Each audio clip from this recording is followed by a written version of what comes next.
24 ঘন্টার ব্যবধানে দুই রাজনৈতিক হেভিওয়েট বহরমপুরের রাস্তায় জনসংযোগে মেতে উঠলেন। কে জিতলেন, কেই বা হারলেন, সেই প্রশ্নে চায়ের থেকে তুফান উঠেছে। তৃণমূলের দাবি বহরমপুরে রাহুলের সফর ফ্লপ। দেখুন বিস্তারিত।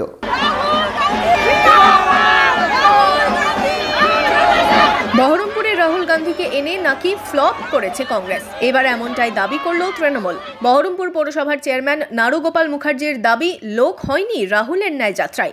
আমার মনে হয় রাহুল গান্ধীকে নিয়ে এসে ফ্লপ হয়ে গেল, কারণ কংগ্রেসের একটা সেন্টিমেন্ট ছিল জেলায়, কংগ্রেসের যে অবস্থানটা কি, ভোটের রেজাল্ট যা হয়েছিল, কিন্তু রাহুলজির মতো সব থেকে টপ লেভেলে লিডার এসে যেভাবে মুর্শিদাবাদে যাত্রা, যে জনজোয়ার যেখানে অভিষেক ব্যানার্জি করেছিল, যে জনবাজার মুখ্যমন্ত্রী দেখাতে পেরেছে, তার যদি 5% দেখাতে পারতেন অধীরবাবু, রাহুলবাবুকে নিয়ে এসে, তাহলে মনে করতাম যে কংগ্রেস অক্সিজেন পেল। কিন্তু এটা মনে হলো যে ভোটটা পরিষ্কার হয়ে গেল, যে কংগ্রেস এখানে 3 নম্বর স্থানে থাকবে, এটাই কিন্তু প্রমাণিত হয়ে গেল। 1 ফেব্রুয়ারির ন্যায় যাত্রায় বহরমপুরে আসেন রাহুল গান্ধী।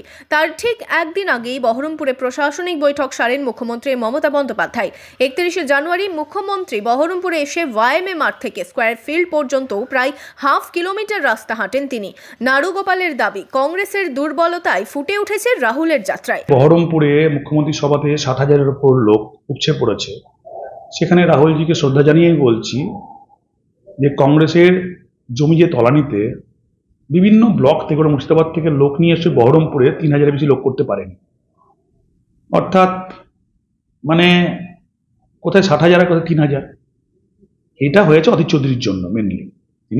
তিনি যে তার স্ট্যান্ডটা কি বিজেপি না কংগ্রেস না সিপিএম, সেই জন্য লোকে বিভ্রান্ত, সেই জন্য লোকজনগুলো সেভাবে জড়ো হতে পারেনি। এবং লাস্ট যে ভোটের যে রেজাল্ট আছে, স্বাভাবিকভাবে তাতে কংগ্রেসের লোক না হওয়ারই কথা, সেই লোকটাই সেটাই হয়েছে। শুক্রবার কলকাতার সভা থেকে রাহুলের যাত্রাকে নিশানা করেছেন মুখ্যমন্ত্রী মমতা বন্দ্যোপাধ্যায়ও।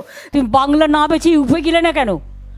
বুকের পাটা থাকতো দেখতাম ইউপিতে এলাহাবাদে গিয়ে বিজেপিকে হারিয়ে এসো, বেনারসে গিয়ে হারিয়ে এসো, রাজস্থানে গিয়ে হারিয়ে এসো, যেটা জায়গা হেরেছো, মধ্যপ্রদেশে গিয়ে হারিয়ে এসো। মণিপুর যখন কাঁদছিল, কোথায় ছিলে তোমরা? তৃণমূলকে পাল্টা নিশানা করেছে কংগ্রেসও। কয়েকদিন আগেই রাহুল গান্ধীর সঙ্গে একসঙ্গে মিটিং করতে গেলেন, কখনো পাটনা কখনো ব্যাঙ্গালোর। রাহুল গান্ধীকে তখন বললেন আমার লিডার। এই মমতা ব্যানার্জি রাহুল গান্ধীকে কদিন আগে বলেন আমার লিডার। তার আজকে মুখে এই ধরনের রাহুল গান্ধী সম্পর্কে কুরুচিকর মন্তব্যে